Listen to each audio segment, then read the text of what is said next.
my mom, no. Just got to move on.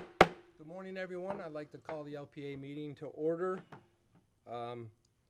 First thing I'd like to do before we do a roll call is I would like to have a moment of silence for Don Calapitro's wife, Janie.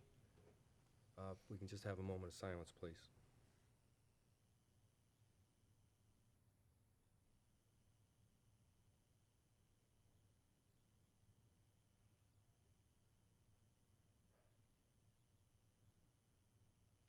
And Donna, we're all very sorry, and thank you for being here. Appreciate it.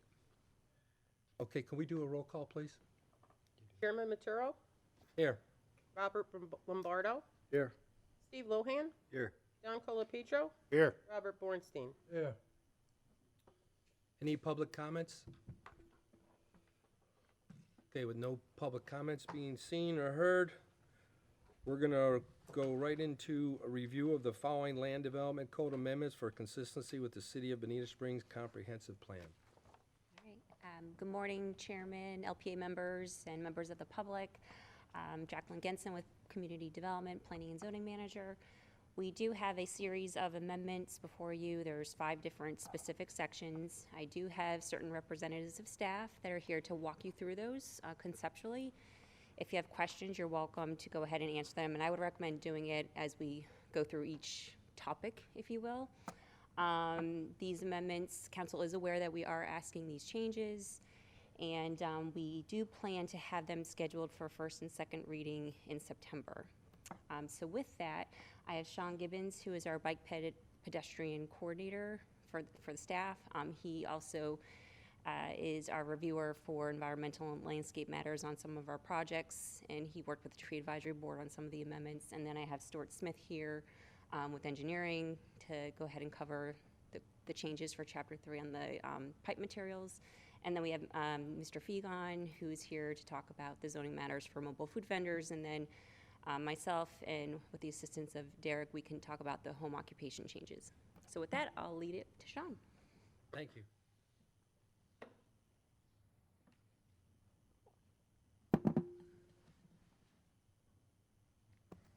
Chairman Committee, thank you for having me today. I'm Sean Gibbons for the record.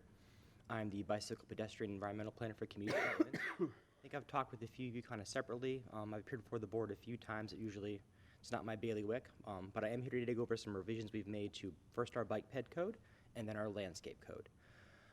The bike ped code revisions are a result of council requesting some additional clarification in regards to when we apply these regulations, how they are applied, if and when a fee in lieu option is applicable. The shorthand version is if a developer or contractor is unable to construct a required bicycle pedestrian facility, what are their options in terms of providing the city a funds in lieu contribution as opposed to construction, which then gets put into the CIP budget or right-of-way projects within the city's bounds. The items you guys take a look in front of you, we have highlighted the changes we have made. So again, it is strike through and underline. Areas where we have made changes or sections where we have made significant changes are highlighted. You guys are more than welcome to go through them if you'd like line by line, or if you have any specific questions, I can answer them. To this point, staff is very comfortable with the changes that we have made. We feel like it adequately captures a lot of the clarifications and issues council wanted to be kind of fleshed out. Up to this point, I think Derek is comfortable as well. So again, I'd be happy to field any questions or go through them. It's really at your pleasure. I just got a question for John and Jackie. You guys are comfortable with these changes that were made? Yes. Okay. Anybody on the board have any questions? Go ahead. No, go ahead, Don. Just 2, and I don't know whether it's No, please. correct wording or not, but on the second page, Yes, sir. the first paragraph, it talks about a payment in lieu. I always thought that was in lieu of, but it's got that several times without the of, and then further on in the document, it says in lieu of. I just questioned that.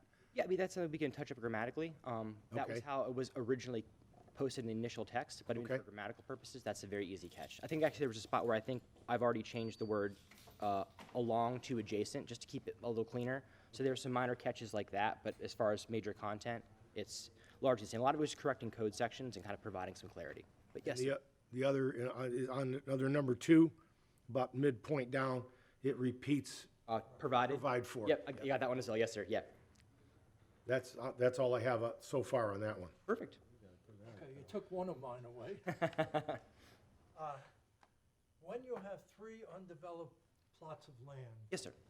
and two are developed, and the undeveloped still remains in the middle. Mhm. What happens with the bike walkway? So it would depend on the situation. If there is a facility within a quarter mile of what is to be constructed, that contractor will have to provide for said facility either the construction, actually building the facilities, so bike lane, sidewalk, multi-use trail, or if there's constrained right-of-way issues, or there's a proposed city improvement, like a public works project, to impact that within 2 years of the date of issuance of the development order, then they could go the fee in lieu route. If there is nothing within that quarter mile span, they would be responsible for providing the improvements just along their frontage. Derek, was that not accurate?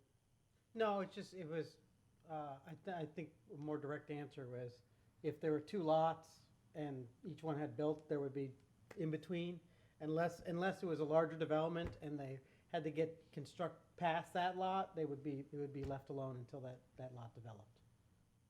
Awkward, but necessary. But at the same time, it's generally fair, so think about this from the perspective of single-family lots, it's very simple. You wouldn't have you build a sidewalk for your neighbor.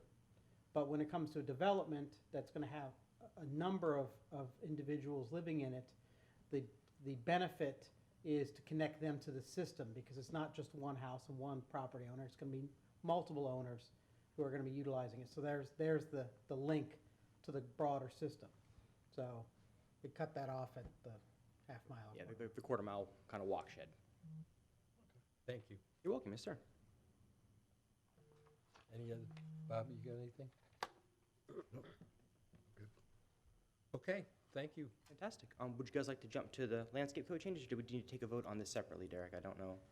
No, let's just do it all, we'll do Okay. it all at once. Awesome. I'm still trying to look up the in lieu or in lieu of. I'm really like focused on that. There appears to be a difference. My money's on Don for that. I know where it is in the code. I'm just looking online. Emily Post, that's what she says. Thank you, Mom.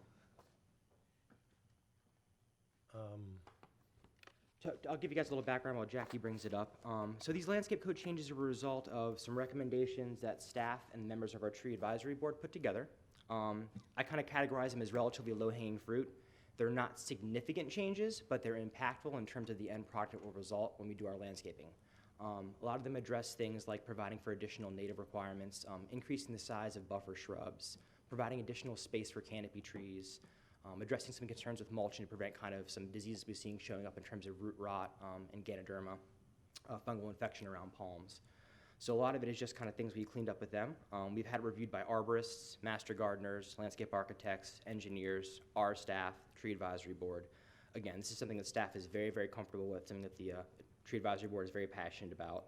And again, we think these are relatively small changes, some of which our counterparts at Lee and Clark County have already made, that will have a lot of impact but not cause a lot of issue in terms of new code requirements, things that the industry can very easily fall into. I hate to back you up that far, but No, you're fine, please. Bike pad or tree? on the page after that, provide for, it Yes. talks about maintenance Yes, of this facilities. correct. So it doesn't really tell us who's gonna be responsible. I mean, the landowner is gonna be, I wouldn't use the word forced, but yeah, to construct this. Correct. And then is he responsible in perpetuity to maintain this? So if it's constructed in a city or county or state maintained right-of-way, the city, county, or state will inspect it and then accept it for maintenance purposes. Okay, If it is on private property, then it would be up to the private property owner. Okay. Alternatively, we do give the option for an applicant, a developer, to put a required right-of-way facility on their private property. They can choose to, they're not required to. If they do that, then we require an easement, and that way maintenance can kind of be shared or addressed at that point in time. okay, Yes, sir, yeah. very good. While we're still on backing up, Yeah, go ahead, please. is the waiver of requirement instituted? I mean, I can understand the wording of it, but when does that happen? So if a developer is put in a situation where in which they are not feasibly able to construct, we have that kind of three-pronged test. So the first would be, by constructing this required facility, does it place the public in danger? Is there an issue? Are you dropping them off into nowhere? Does it create a dangerous slope situation? Is there not appropriate guardrail you can do? Does the right-of-way constraint kind of create that situation where you can't build a facility with it is considered safe, correct? If that's the issue, then you can go right to fee in lieu. City will collect that money, and if and when the city does a major roadway rework project, and we can allocate space and readdress kind of lane shifts, we can provide for that facility. Is there a schedule of fees? Yes, sir, yes, that's in our administrative code. That is a separate document, but basically what that does is it's a set fee schedule that you can kind of prorate for the width linear footage of a or a facility. So based upon the length and the width of the facility you're building, we can get that prorated figure. That's what you'll be charged, and that goes back into the same CIP account for the city to do the improvements. When we wanted like a whole long stretch of road, BBR is a great example. To kind of piecemeal that would be difficult. You'd want to do that in larger blocks. So that's one of the options we offered. You go straight to fee in lieu, would be BBR, where we just collect the money as a whole and then make those larger improvements when the time comes. Anybody else? No, that was my, Okay, Yes, sir. thank you. You're most welcome. Yes, sir. Wait. Oh, yes, sir. Akin to the landscaping, Yes, sir. which has been my complaint since moving into the Bonita Springs area 5 years ago. Mm-hmm. There are a whole section, and I have heard this from everybody, those R&R roads, those are the state roads, those are the county roads. But there are whole sections of Bonita that are inappropriately or not landscaped. Mm-hmm. And they look kind of cruddy. And I'm assuming the same situation of county and state roads are in Collier. Same thing in the Naples area with the city. And somehow they always look better, Mm-hmm. complete, and a pleasure to drive through and be proud of. When are we going to get off the dime and do something about landscaping all of those areas?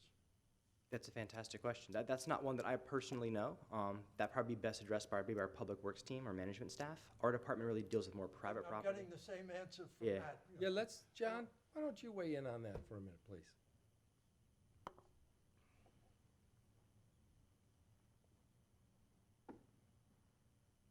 It's hard to keep bringing it up, but it's That's fine. such an annoying thing. But what you are asking is basically a policy decision on the budget. So where the city council decides to spend their money is where the landscaping goes. At this point, they have been hesitant and have not looked to landscape or make improvements entirely on cities' money for privately maintained roadways. I think that once you start going down that path, the concern is if you do one, you basically have to do all.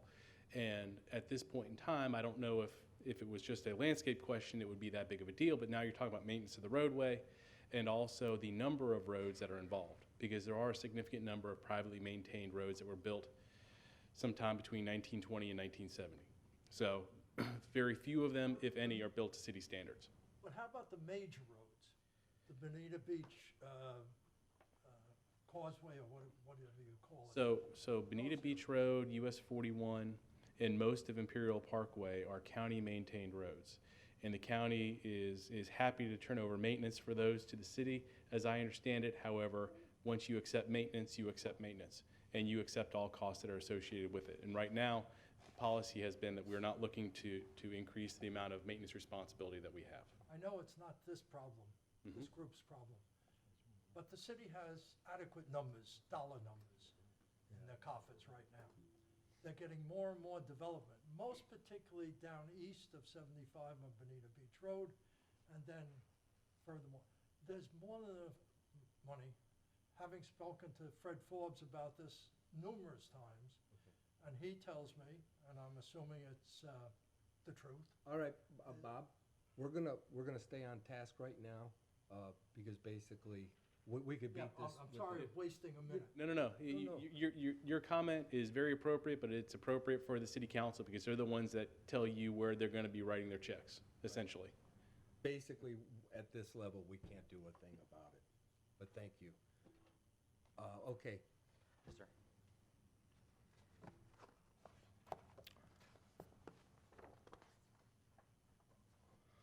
So again, just kind of going through them real quick. These are relatively small. Similar to before, we've highlighted the sections we've touched and obviously strike through and underline. These changes are much, much less intensive than the ones we saw as our bike ped code. The first is obviously readdressing the definition of a heritage tree. We're expanding that definition to include all native vegetation, not just oaks and pines.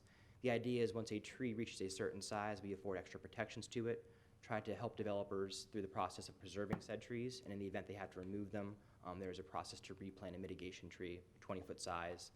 It also gives staff the flexibility to select the species.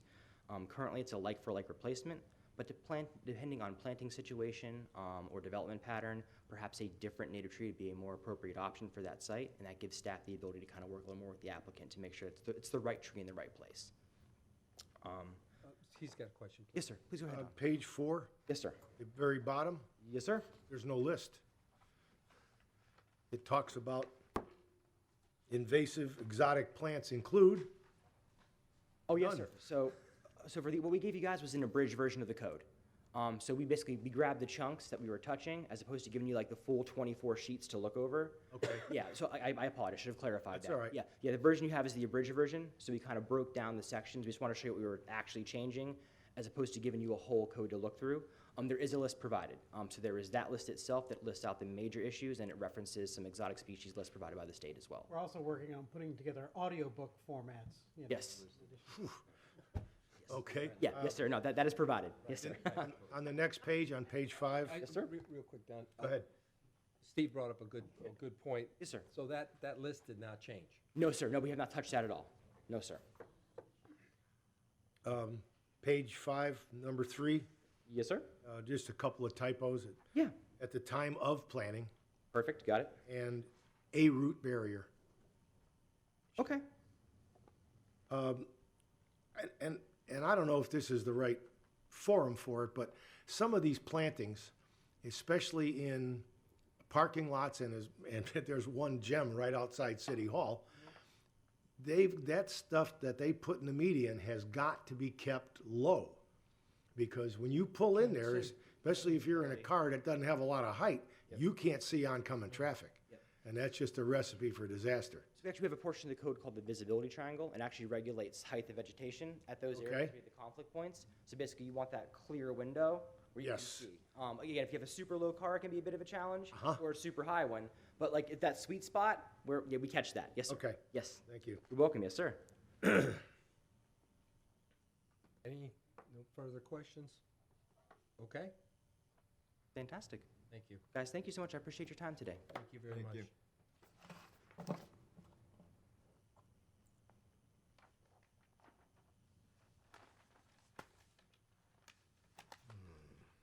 Good morning. Good morning. Good morning. Stuart Smith, engineer for community development. And today we're here to just give you an overview on alternative pipe materials that we're writing into the code so that, as I'm sure you probably know or have heard, the contractors are experiencing long lead times on materials. And this has been recognized by counties and cities throughout the area, and now we're going to have it in our code to specify alternative plastic pipe materials that can be used at specific locations within a design project. Okay, we had a problem, and this is really a good way to solve that problem, is some of the contractors were wanting to use pipe material that was really not adequate for a particular location, particularly like under the roadway, under heavy load of truck traffic. So we had to be very specific about limiting what materials can be used and what specification has to be met. So this is going to be incorporated in the code and is going to assist the contractors in knowing exactly what they can and cannot use, and their delays will be minimized in this way. Be happy to answer any questions that you might have. Anybody, Don? No, I mean, it's almost self-explanatory. Bob? My only question is, plastic pipe as opposed to other materials, the life of the material, et cetera, I'm sure that's been studied. How does that compare to other materials that are in use now? Well, that's very important comment that you mentioned there. That's the staff checks to make sure that the material, the plastic material that is being recommended for use is strong enough, is at the proper depth, and has the longevity and life that we're looking for, which is 30 to 40 years for pipe. How does that compare to what's currently being used in those areas? Well, what currently being used is your reinforced concrete pipe, which is strong and has the longevity and proven lifespan for installation, and particularly on those projects that the city maintains, they want the longevity and in the life of the pipe. This is very consistent. Our changes that we're making here are consistent with FDOT, Green Book requirements. DOT uses it to evaluate their pipe. But the most important thing is the cover on the pipe below the roadbed. And that's going to be concrete. and that's going to be concrete, yes. It can be a specific spec plastic pipe, but we'll look at that on a case-by-case basis. Thank you. Thank you. Is Any there oth- is there any particular pipe that you're having trouble getting now? Reinforced concrete. And this is, the contractors are all complaining about the lead time, and it affects their critical path. I've heard some lead times of 8 to 10 weeks to get pipe material, and they can't, in many cases, they cannot wait 8 to 10 weeks to, for their underground subcontractor to put pipe in the ground. Is very critical to the drainage of a given project. Thank you. Oh, you're very welcome. Thank you.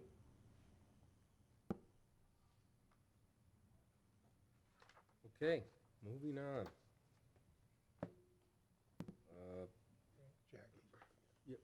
All right, the next code section change we have is our home-based business section, and this is in response to a bill that was passed by the legislature and signed by the governor last year. So we are finally have the opportunity to go ahead and make those changes. So you'll see within the code, there are references to that specific Florida state statute. But again, this is one of those situations where the state has decreed on how we can regulate home-based businesses. So a lot of what we did was taking some of the language out from the statute, so there would be, not a lot of ambiguity. So one of our planners worked very closely with our city staff attorney and also with the city attorney to go ahead and present these code changes for you.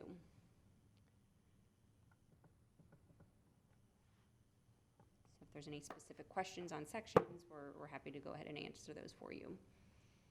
Don, you got anything? No, it looked fairly straightforward. Yeah, some of the regulations we already have, there's a couple of changes where we're preempted from certain things we used to be able to do, but otherwise it's pretty straightforward. Okay, it looks like we have no questions on that. Okay, Thank you. Great. All right. And next we have mobile food vendors, Mr. Fegon.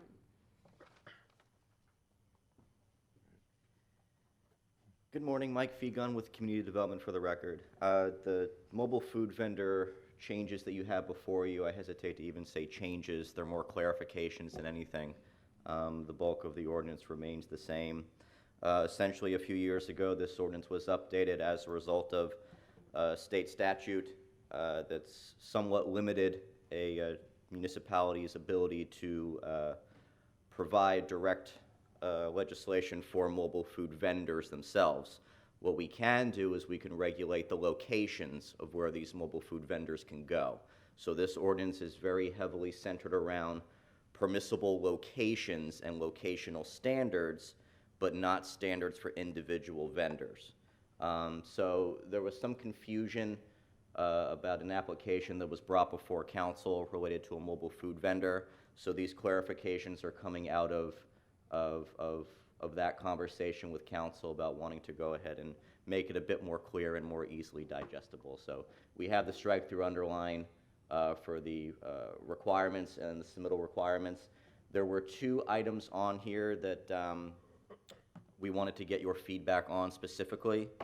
One of those items had to do with the allowance of porta potties or portable sanitary facilities. We do allow them elsewhere in the city, typically on a temporary basis. So we did write in a standard specifically for portable sanitary facilities as it relates to mobile food vending locations. And we also put in there where they are prohibited to be placed in conjunction to a mobile food vending location.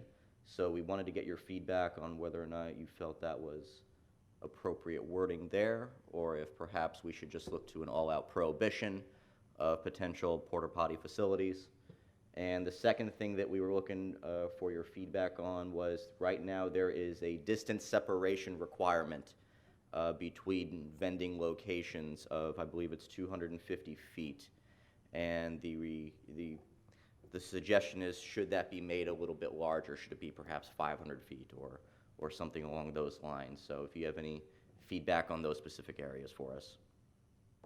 I've got a question for John and Jackie. In your research, what, did you check other cities and see what they're doing, and are we in line with that? I checked it, and we are in line with it. This version of the ordinance actually pre-change was a bit more clear and concise than what other cities were utilizing. Okay, so you guys are on board with this and comfortable with the number? Didn't mean to steal John's thunder, but No, that's fine. Go ahead, Bob. I've got a question. We have a lot of temporary situations, fairs. We have a boat show that I'm involved with. Sure. Typically, there are porta potties, and typically there are food vendors. In a temporary situation where your space is limited, are you saying 250 feet from a food vendor for a porta potty? Is that what you're saying? no, what we're saying is, so we have, I think what you're talking about is somewhat of a different code section where you want to get a bunch of vendors together for a one-off event, like something that happens at Riverside Park, for an example. This is totally separate from that. What we're talking about is a commercial business that wants to have a mobile food vendor there on a regular basis throughout the year, not just for one-off events. Okay. So when you have those temporary events, obviously the porta potties make sense. What we're talking about is somewhat that's a bit more semi-permanent, and whether or not that's appropriate. And the 250 feet would be separation between vending locations. So if I have a commercial piece of property and I have a vendor here, and my neighbor wants to have a vendor, if there's not 250 feet separation, my neighbor might not be able to qualify for one, is what we're saying. What they're trying to avoid is having mobile food vendor row, where you go down the street and you see a succession of properties, each with mobile food vendors out front or wherever the case may be. I think there was an aesthetic concern that came from that. So the separation requirement that we had been operating under for a few years is 250 feet, but we figure it's open to examination and your thoughts. Thank you. Go ahead, sir. What is the time frame for porta potties now? What's the standard for how long they can be there? I believe if it's for a construction job, I believe it's upon CO they need to be removed. All right, but with like a vendor, you're talking about if there's a vendor going to be regularly in this area, are you talking about that he'll be there for a couple days this week and a couple days next week? Does the porta potty stay? Does it move? Is it go in and out? I don't know what your time requirements are on how long a porta potty can be there. So in that code section, if you can get us back to that change for a second, Jackie. Okay. So there was a few things that we did in anticipation of that. One of the things that we included was they have to provide a cleaning and maintenance plan as part of the application. And we also suggested specific areas where the porta potty cannot go.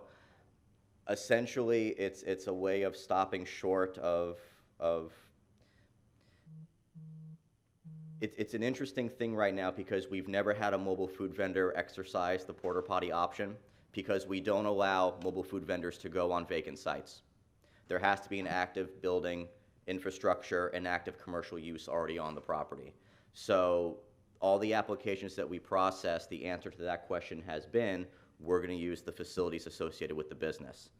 But we're trying to provide additional flexibility and options. So I don't know if I have a concrete answer to that specific question. I think the goal was to essentially have it be self-regulating, that if you can only put it in specific locations, if you have to provide this maintenance plan, this emptying plan, so on and so forth, essentially it would be self-regulating. Thank you. Let me ask you this, guys. So, on Old 41 across from the firehouse, there was a red trailer that was there. Delicious tacos and wings, by the way. And they had a permanent porta potty there. Stayed there as long as, so will this affect those type of things as well?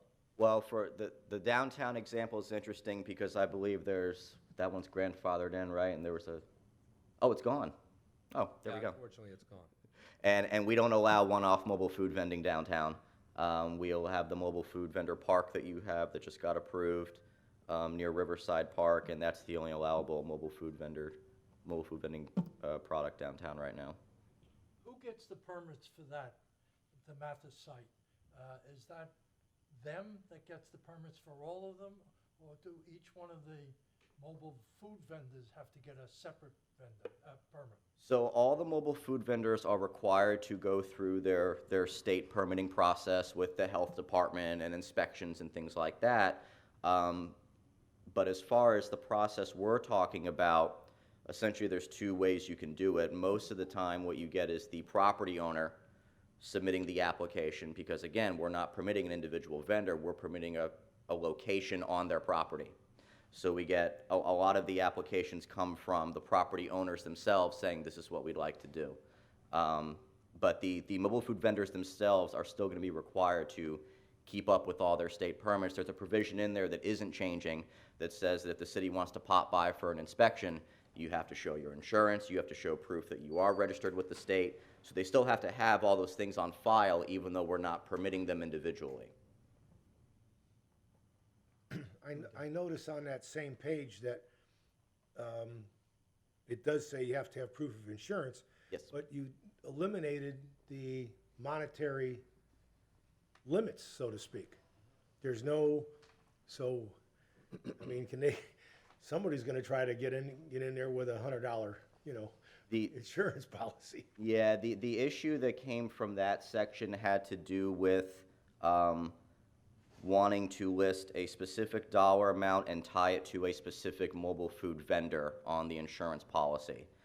And again, with state statute, we're not permitted to regulate individual mobile food vendors. So I couldn't ask for a specific vendor and dollar amount to be named in the insurance information that you give us. Good question. Yeah. The way to really think about this, these are obligations of the property owner. Property owner is the one who's inviting somebody to come onto their property and saying, I'm going to give up some of my parking.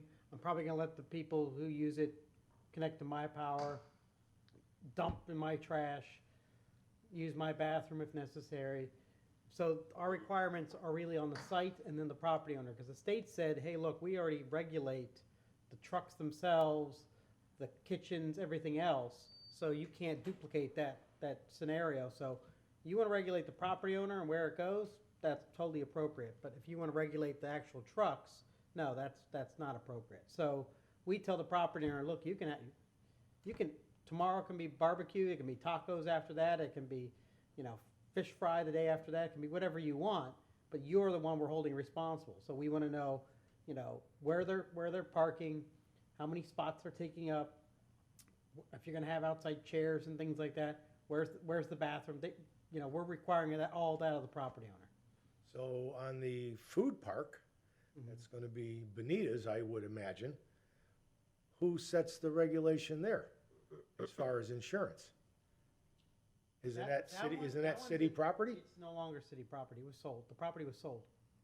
So it's a private developer that's gonna, okay. And we have separate regulations for mobile food vending parks versus just the one-off vendor.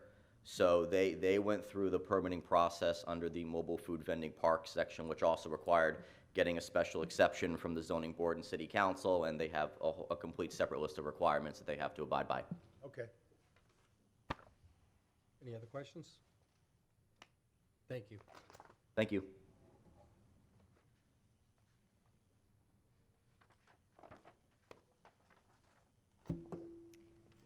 Okay, well, thank you for your time. That concludes our presentation on the amendments that we're looking for direction on if they're consistent with the comprehensive plan. So with that, if we could get I guess, a motion, if you're ready, or if there's any other discussion you'd like to have. I do not see any members of the public. Yeah. Um, All right, I'd like to make a motion to approve these amendments. So moved. Need a second? I'll second. All in favor, say aye. Aye. All right. An update from May 19th, 2022 LPA meeting, EAR and LDC amendments. So at your last meeting, we had the presentation from Dr. Banyan and members of her team. They are currently interviewing different agencies and members of staff to go ahead and conduct their update of the comprehensive plan. Their next steps are, at least from a public standpoint, is to go ahead and have another workshop in September. So that is Thursday, September 29th, here in council chambers. Also, I just wanted to direct the public and the LPA. There is a section on the city's website. Let's see if I can get there real quick. Oh boy, I just saw it. But there is a section on the city's website for the evaluation and appraisal report where we do have a page dedicated to some of those key documents. So let me just pull it up right here.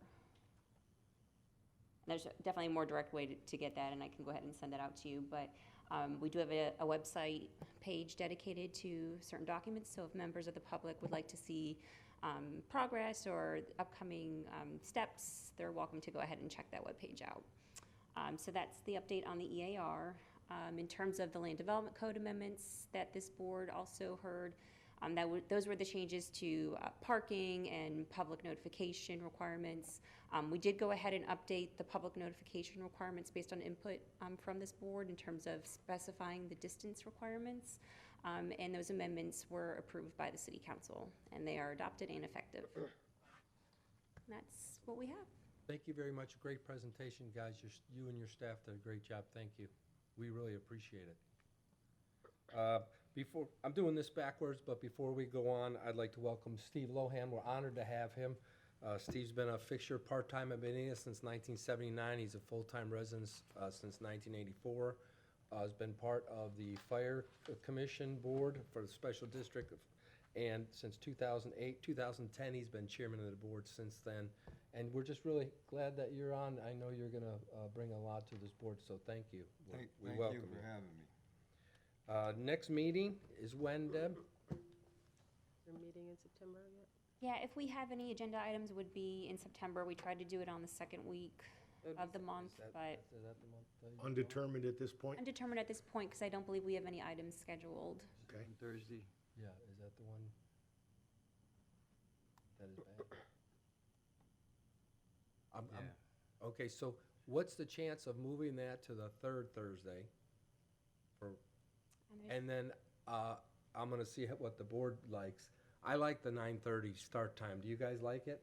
That's fine. Is that good? So look, from now on, you got, does that affect your office? Okay, let's make it 9:30 from this day forth. And as of now, what's the third Thursday? What date is that? September The 15th. third Thursday is. That's the Sep- 15th. Let's say tentatively the 15th. Are you okay with that, just for September? Should work. So. Okay. Bob? I believe so, yes. Teresa? Yes. Oh, thank you. Okay, and if you guys are good with that. So the 15th? Yeah, we'll just say 15th. I need an approval of the minutes. Is that the ones from May or June? June? This is from June, because we're June of we're last year. behind, yeah. So that would be June of last year, I can't move. because I wasn't if, here. I wasn't either, I can't vote yeah, on no. that. And, Me either. well, I just want to make sure that we're not doing it from May of this year. No. Okay, so it's It'll be on June. the next one. Any other minutes will be on the next packet. Okay, so can three of us vote on this? Is that a quorum? Okay, so I need an approval of the minutes from June 10th, 2021. I need a motion to approve So those. moved. Second. All in favor? Aye. Okay, so those approved. Thank you, everyone. Wait a minute, Oh, before you Bob's adjourn. got something. I just want to thank John and his staff. In the past, I've asked for information of what's happening in the city. I think I'll get another hernia from all the stuff that you're giving us. I appreciate it. Thank you very much. Yeah, you guys are great. I don't know if you're thanked enough, but we really do. No BS. You guys are fantastic. Your whole staff, thank you very much. There are cupcakes here and cookies. Derek, don't go near them. Everybody else, please take one. And we are adjourned. Thank you very much.